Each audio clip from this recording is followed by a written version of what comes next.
For Better Best Podcast here, I'm here with my lovely wife and co-founder of the Oxtail Off. We're really excited. On Memorial Day Sunday, May 25th at Los Angeles, location the Beehive, we'll be launching our inaugural Oxtail Off that's open to the public. Yeah, so if you saw the pictures and videos from last year, so many people have said, I like oxtail. Well, this is the time. Come out. Join us. We have so many amazing sponsors. It's going to be a beautiful celebration of culture and just the good food that comes out of the Caribbean. We have some great vendors coming out of LA.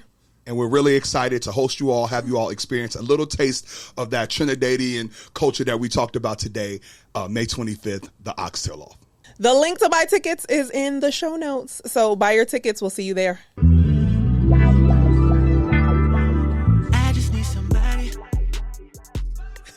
So you want me to make up the episode number? That's what it sounds like, Shereen. We're going to start it right there, Orlando. Shereen's like, pick a number between 1 and 30 and announce the show.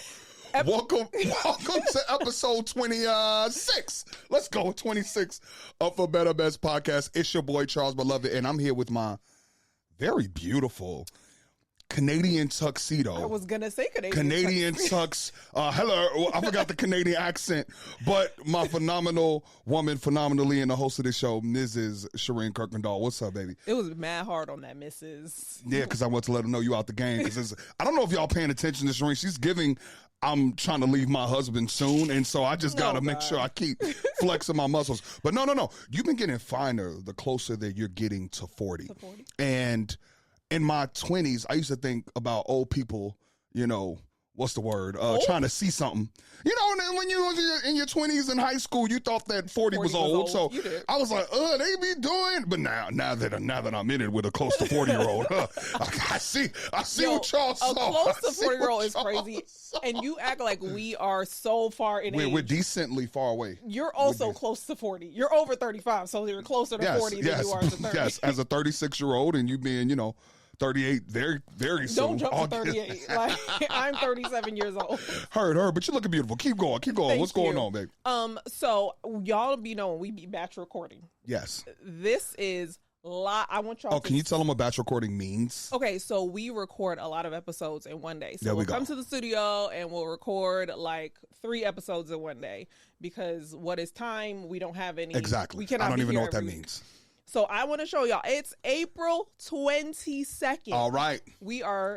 I told Charles when we were in Dubai, I was like, we skipped last week, but we are going to come back. Real time. A real time episode. Dubai. Current events episode. This may be the only time ever that it happens. So I hope y'all enjoyed this. I said, I want to talk about it real time. People are going on spring break. People are getting ready to plan for summer. I was like, I think it's such an impactful episode. We had so much fun. I got so many comments and DMs saying, y'all are inspiring, taking y'all kids halfway across the world. Oh, that's beautiful.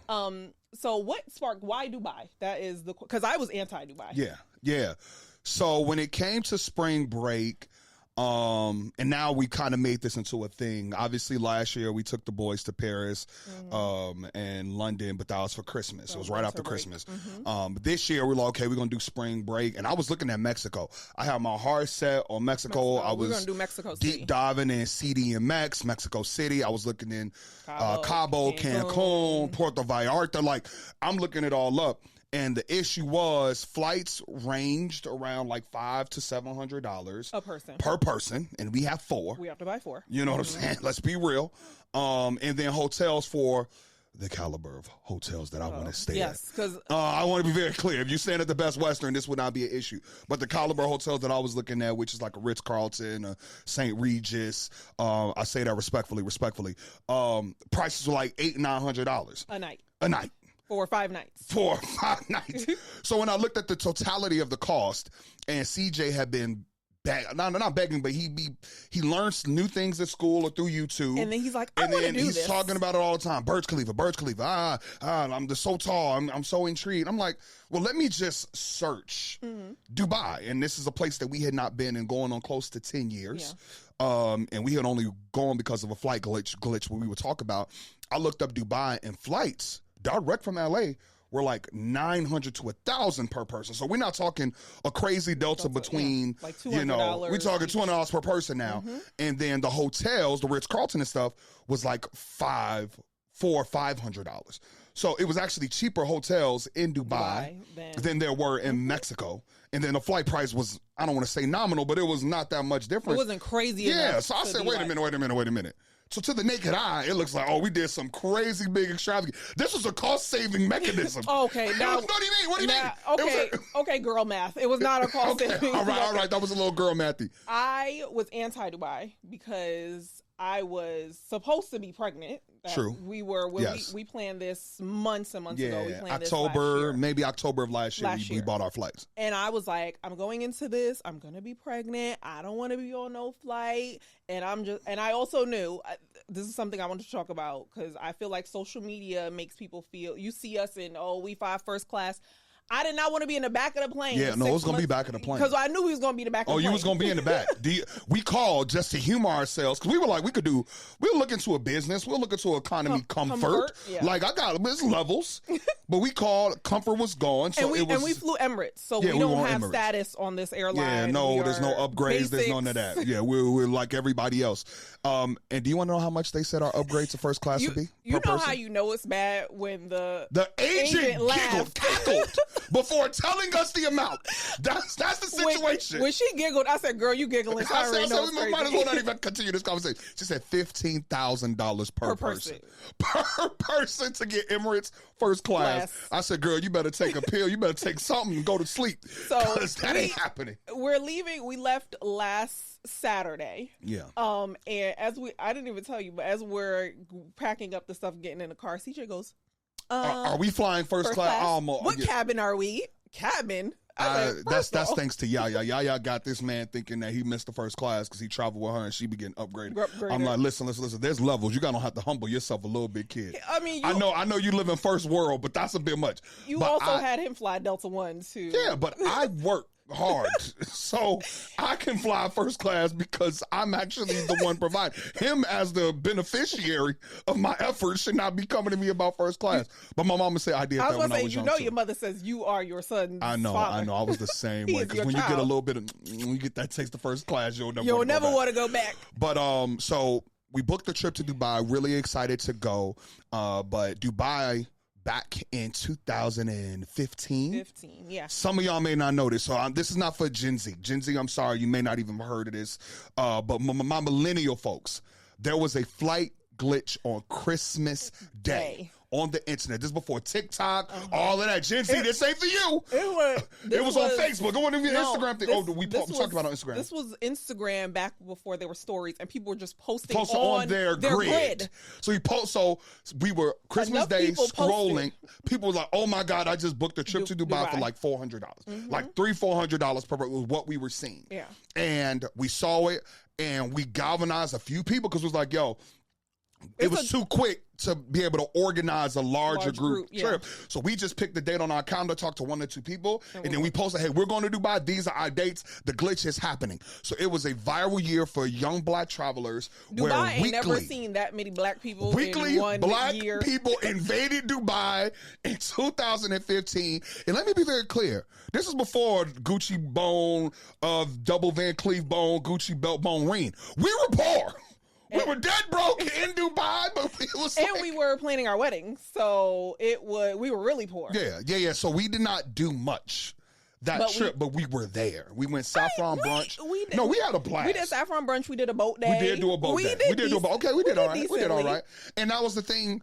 When my thoughts about coming back, we were able to make a luxurious feeling trip for cheap. So like, because Dubai is a place that is immaculate, a lot of the stuff is brand new. Like, it's just a new city. And every time they're building something, it's just newer things. It's a highly technological, like it's just advanced. It's just an advanced place. And it's very we were staying at, Jamaria X Hotel, but it felt 5-star. And it was like $100-200 a night back then. Yep. So it was definitely a place that I wanted to go back to. And as I started to research post flights, it was so much incredible things to do for kids that I was like, oh, we very well might have the time of our lives. And it looked like, based on my story views and based on my responses and things too, that we were having the time of our lives, and we absolutely were. Talk to about the trip.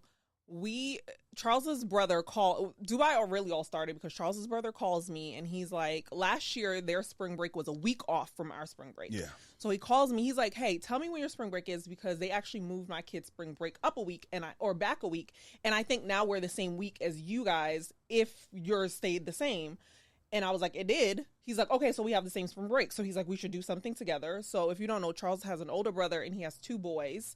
They are 6 and, well, Timmy's 9 now. 9, yeah. I didn't know who was 6. Chewy's 6. Okay, 6, 9, yeah. But essentially, once they have their birthdays, they're set. They're Chewy's 7, CJ's 8, and Timmy is 9. Yeah. So they're 7, 8, 9. And they love each other. They're so close. We get them together all the time. So spending spring break together, chef's kiss, perfect. Exactly. Like perfect timing. So then we get everything booked, and then Charles calls his business partner, Kareem. That's you can call him best friend. You don't have to make it. It's my business associate. Kareem, when you listen to this type of shit, this is what she thinks of you. She's like, not Charles' best friend, the godfather to our children. His business partner. This is who Charles went to Trinidad with. Yes. So we've been on the road this year. So he calls and says, "Yo, we go to Dubai. Pull up." And he asked 2 girls, both of my goddaughters, and it was not their spring break, but he was like, yo, like, this is, and we traveled together a lot, Kareem and I, me, Monty, who's my brother, Esther, my sister-in-law, Shireen, we traveled together. We've been doing Barcelona. We've done South Africa, but we haven't had like that level of travel with our children. Kids. So I extended it out to Kareem because I was like, this is a thing. And even Shireen, I don't want to give away our IP because we're going to start something in the future where we're doing things with our children. But I'm like, I like doing things with my kids, and I would love to do things with my lit popping ass friends with our kids as well. And so this was like a little pilot of that internationally. It was not a small pilot, but it was a big pilot. But we told Kareem and his wife Janelle, and they were down to bring the girls. And then my brother told his best friend Chris and Cleve, and they have 3 children. Yep. And they were down, and I said, wait a minute, we got something on our hands. We're talking 17, 18 people, including my mom and my sister. And then Charles's mom, she came because she lives with us. So she's like, y'all go to Dubai, I will come to Dubai too. So she got a flight. She comes with us. And then Charles's brother is like, hey, like, we got all these kids. We might need help. So he calls his little sister, who's 23, and he's like, hey, do you want to come to Dubai? Obviously, it comes with strings attached. Help me with my children, but you get a trip to Dubai. You get a trip to Dubai, but you listen, this is a work trip now. So she came. So yeah, all in all, it was like 18 of us. 18 of us. One of the interesting things about when Shireen starts to say specific stats and things that's happening is she doesn't actually know because she literally plays no role. There were 9 whatsoever in any planning, children. Organization. She flows through. Like, we had a conversation with somebody the other day, and I was like, Shireen, she came up with some math. No, I said I said the wrong hotel when I said where we stayed. Oh, they was like, oh my God, y'all went to Dubai. Where did you stay? She was like, we stayed at the Ritz-Carlton. I said, man, we stayed at the St. Regis. You have no idea of anything. I just wish I could flow through life. No, it's a beautiful thing. It's a beautiful thing to witness. I'm combating that. So Charles plans our trips, right? Yes. He plans them start to finish. Yes. He's a wonderful detailed Google sheet, all in my wonderful email. planner. Yes. For this trip, he had an Excel. He had a Google sheet because it was other people. Normally, I would just plan it honestly to her point. I don't tell her things. No. I just put it all in my folder. I have my filing system. I know that she trusts that if I'm running it, it's going to be done well. We're going to get there, but and because we'll have other people were going, I needed to plan a full itinerary, tell people what tickets to select, what ticket levels, family passes, opt in, opt out, booking group travel and shuttles. So it was a Google sheet that everyone had access to, including my beautiful wife. Done. Charles taps out. I plan everything for our children. What are they going to wear? What are they going to... no, I don't participate in that. What are they going to eat? That's a good point. So I packed for 3 people. I don't participate in those activities. So he is stressed the months leading up to the trip because he is planning the actual execution of the trip. True. I am stressed the week of the trip because I am making sure every outfit, snacks on the plane. Y'all be seeing our videos. The kids are matching sometimes. I'm making sure they're matchy. The Amazon orders. All right. I get that's okay. That's a decent amount of work, y'all. Listen, I'm fair. I'm not a male chauvinist. I'll be honest, that's a lot of work. So thank you. So he gets upset when the week of the trip, he's trying to plan stuff and go out. And I'm like, I'm overwhelmed. I cannot go anywhere. I need to pack for these Between kids the packing myself. and the ordering and Carter don't eat. So and the appointments and the pre-trip appointments that you ladies love to take. And the appointment Olympics leading up to the trip. I'm overwhelmed the week of the trip. Don't invite me to dinner with nobody. I don't want to go. I'm just trying to get on the airplane. So we get on the airplane, guys, and we have 16 hours of travel in the back. And I was direct. It was direct. Charles actually said that moving forward, I want to connect. I don't, and I vehemently I disagree. I think that was disagree. Just so mentally on that plane, and maybe I need to. We're in California, it's legal. Maybe I need to take an edible or something. You know what I mean, to help me sleep. 2 kids. Well, that's true too. Well, then this is a real dilemma because it was just too long. Like I would sleep, I would wake up and think that I made progress in the way my mentally, it was like taxing when I woke up and I was like, oh, damn, it at least got to be like 11 hours left. And it's 14.5 hours left. And then you do something, you watch a movie, you're at 13 hours. I'm like, no, that's an overwhelming feeling. Like, I would rather it be like 10 hours or less because I feel like I could get through a 10 hour, a 9 hour in my sleep and then do like a 2-3 hour. I don't even feel like nothing for me. I think with us, that's fine. I think with the kids doing a 10 hour and then they get off the plane and they can't conceptualize that they still got 6 more hours on another plane. Oh, because 10 and 6, it would be 6 It's more. a long. I would rather just them be on the plane and not get off, and they like, are we there? Are we there? I'm like, true, but in that 16-hour long flight, you got to be silent, and so I feel like on the shorter flights, it's less of that silence for X amount of time. So my young, beautiful, handsome boy Carter is wanting to talk in the middle of the night and all that. It's less of that. Because, you know, my mom stepped in and walked him down the aisle. He had a few moments where it was like, Now, he wasn't as bad as other people's children. And Shireen, and some of you parents out there just have a gross misrepresentation of your child. Because Shireen got off the plane talking about, Carter was so perfect. I said, that's perfect? Wonderful. That's perfect? That's perfection to you? Wonderful. It was like, he's wonderful given the circumstances. It's 16 hours. There be adults on a 4-hour flight to Atlanta talking loud. And I'm like, can y'all shut the hell up? So no, this woman on the plane just started singing. She started singing along. And I'm neighborhood watch.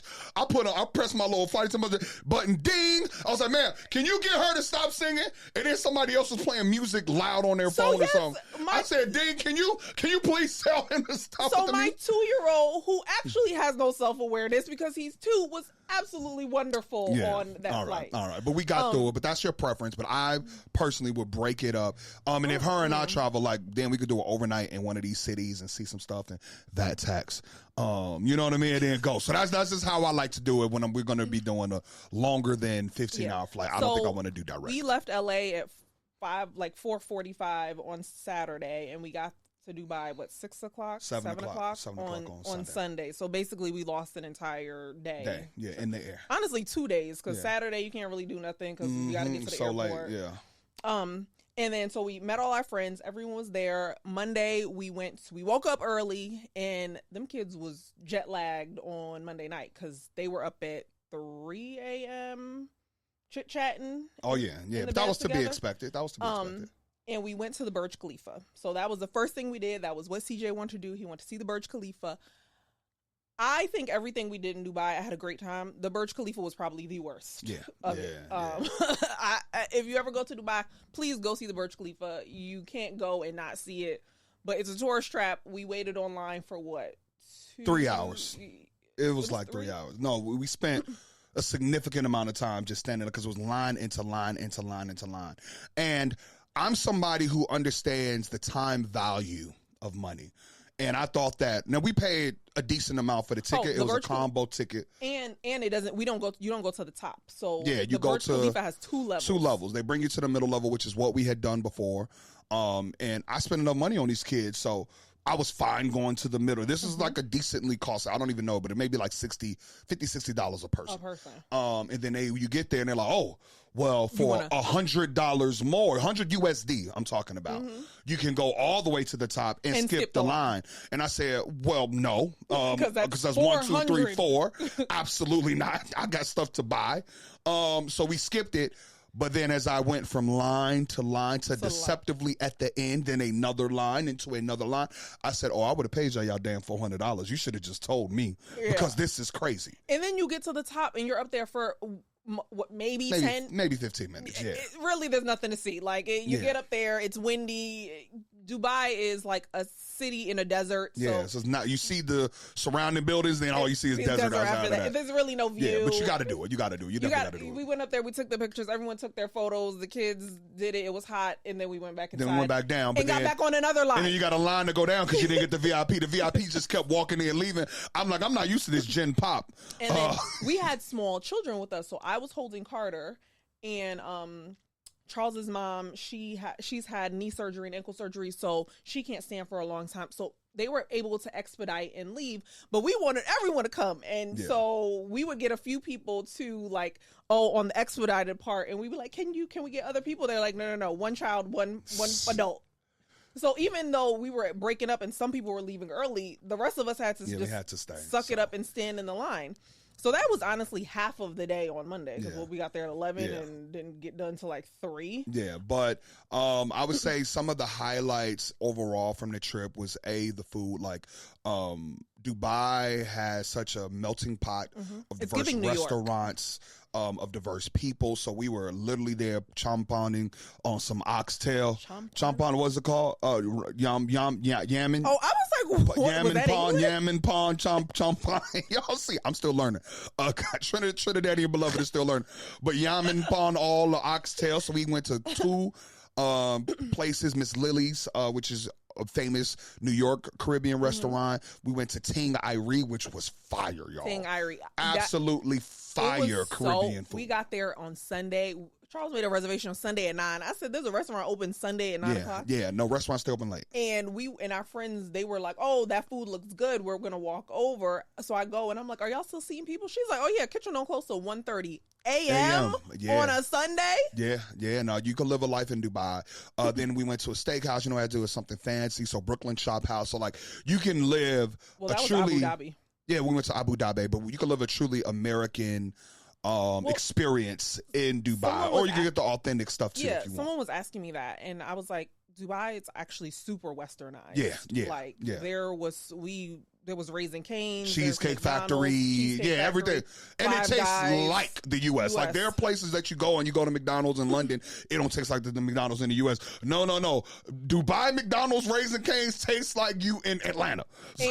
And we went to Cheesecake Factory when we went back in 2015, and I remember eating the brown bread, and I was like, this tastes like America. Yeah. This is how they get the brown bread here. The brown bread with the butter. To taste like the brown bread there. So I know y'all, one of the days we went to Abu Dhabi, which is an hour. It's like an hour and a half from Dubai, but that's where the huge mosque is. Yeah, and Grand Mosque. Yeah, I think it's just a beautiful representation of Islam. If you're in Dubai, I think it's worth taking the trip to go one day. Yep. That is also a tourist. I wouldn't call it a tourist trap, but it's also very touristy, and they're gonna make their money off of you. You got to wear certain clothes, ladies. So just be mindful of that. And y'all know how Shireen dress, so. You know, you gonna keep throwing stuff at me. So you had to go get a cover up. Everybody has to go get cover ups. So I actually planned for it, and I had wore a really conservative dress. I had worn a dress, the long dress, and it had like a little cap sleeve, so my arm was out, but I thought that was fine. But it came down to my ankle, like literally it was a zip up high neck, so it was neck to ankle, and I'm like, yo, I'm mad covered, like there should be no problem. All I got to do is get a scarf. And when we went in 2015, they gave you the scarf and the cover up. Right. So you rented it from them. You didn't have to, it really didn't cost anything. We get there and it's a completely different, I'm like, wow. Yeah, a whole different setup. It's inside of a mall now. And you walk through the mall to get to the entrance of the Grand Mosque. And as you're walking through, there's shops that are selling like the cover ups now. So we get to the front. I'm like, yo, I'm good. Cause like all I got to do is get a scarf.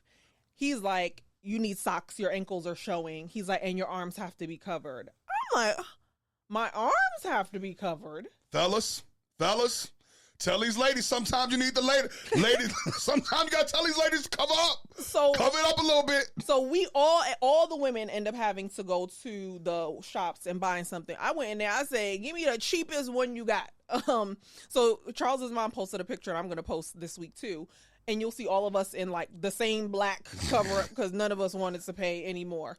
And it's super strict, so we're covered. And as we're walking in, a woman was trying to get in, and she had like maybe like a long pashmina scarf on, covering her arms. And he goes, lift your arm up. And obviously, if you have on a scarf, it's going to drop. He said, no, you need actual sleeves. A scarf is not the same. And I'm like, yo, y'all are OD. Yeah, they're getting their money. They're getting a percentage. They're getting a percentage from the store. They have to get a percentage from the stores. Certainly. So we walk in. It's a long walk in. You go through multiple securities. They're checking your bag. Charles's mom, they took her ring light, her little camera light to take photos. But we get inside. It's beautiful. We're taking photos. We're having a great time. Having a great time, y'all. It was sunset, so everybody was getting amazing photos. Orlando dropped the photo that I took of Shireen because nobody's able to replicate back to me the photos I take of other people. But Shireen took a phenomenal picture of Shireen. We're having literally one of the most amazing times of the entire trip. I just want to set the stage there. So we're there, and my mother-in-law's going to crack up when I say this, but she was taking... now you're going to blame my mama. Now you're trying to blame my mama. That's what it sounds like. She was taking pictures. Okay. And her sister's Muslim, so she's standing there. She's taking pictures of herself. She's taking videos, and the group has started to walk away. Okay. I did not want her to get left, so I stood and I'm like, she should remember this. I'm like, come on, they're leaving. You volunteered as tribute. I said, come on, but I had put my phone in the stroller. Okay. And Charles had walked away and pushed the stroller. Okay. So now it's just me and my mother-in-law. We're standing there. We're taking photos. But as we're taking photos, I'm still rushing her. I'm like, come on, they left. And they kind of funnel you in one way. So when we came in, you come up an escalator. It puts you right in the center of the mosque. So as me and her are walking out, I'm like, hey, let's go back. I kind of walked the same way we came in. Because in my head, there should only be one entrance and one exit. There's so much security here. Charles took a video, and you can't do any hand symbols. Yeah, can't do no hand symbols, no A5A, no prayer hands, no. Charles takes a video with the, that's my thing now. I love me a little. I love me a little. With his steeple hands. They say, hey. Y'all know I almost got arrested internationally. I'm trying to chill these days. So there's so much security. I'm like, they can't have multiple entrances and exits. Like, there has to be one way in, one way out.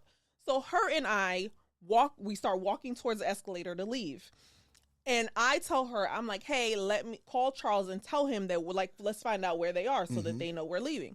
Call Charles. She's like, I speak to Charles on her phone. Yes. And I'm like, hey, where are y'all? We're walking out. He's like, oh, we're still inside the mosque, but we'll walk out too. Yeah. I'm like, okay, great. So you leave the mosque, there's an escalator. We go down the escalator. Like I said, it's a long walk. So they have at the airport, they have little carts. Yeah.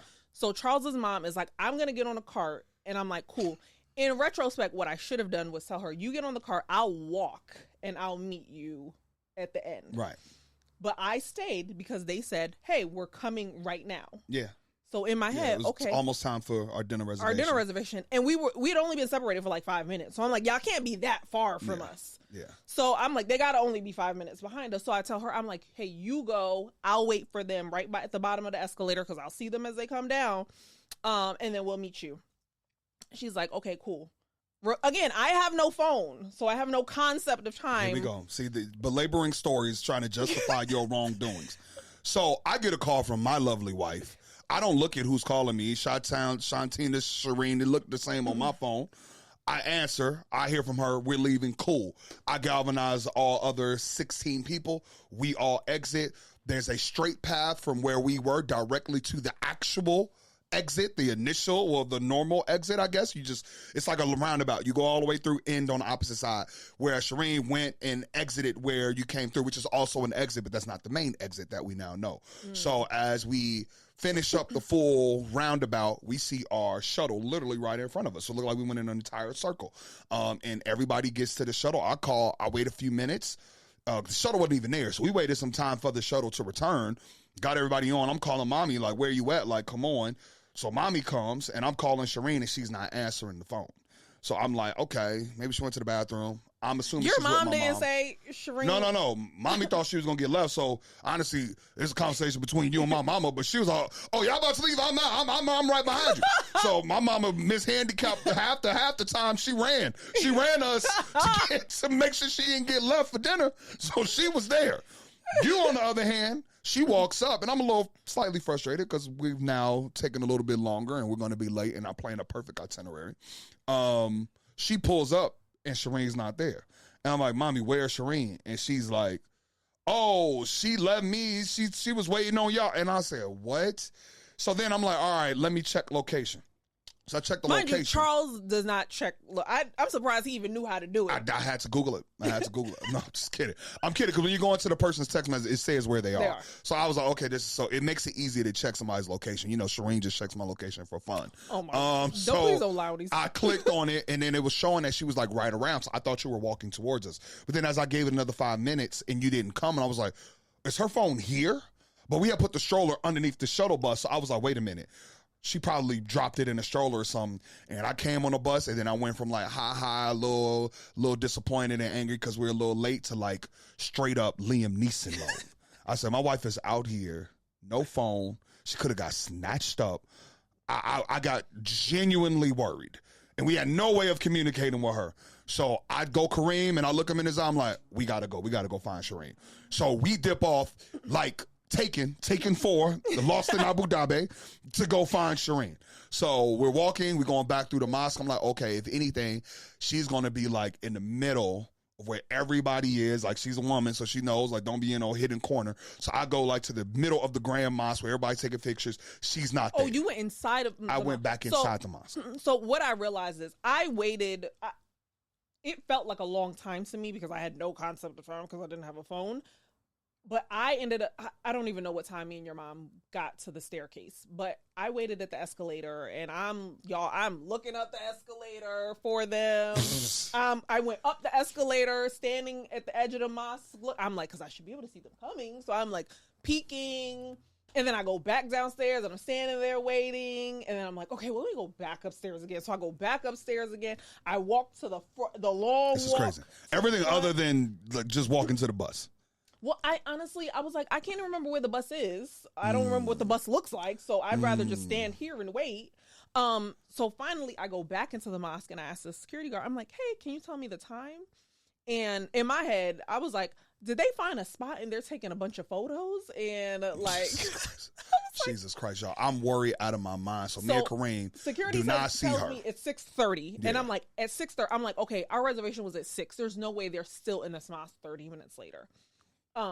So when you went in, that must have been when I said I'm gonna walk out. But even when I was walking out, I was walking slow, and I kept looking on the other side of people walking in because I'm like, to see if I see them. So I'm peeking, but we must have walked past each other at some point. Yeah.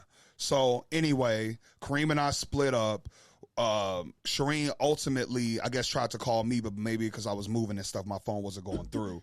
And so she called my mom from somebody else's phone, and then my mama called me, and that's when I was at least relieved because I knew that she was not snatched. Because the scenarios I was running through in my mind, I was like, yo, she's about to get, traffic. Like, I was literally like nervous, and I was like, but Shireen's like a bigger girl. Like, they're gonna have a bigger girl. No, like, you're strong like an ox. Yeah, like, people going here, they're not gonna be able to just grab one man alone. Is not gonna be able to just grab you up.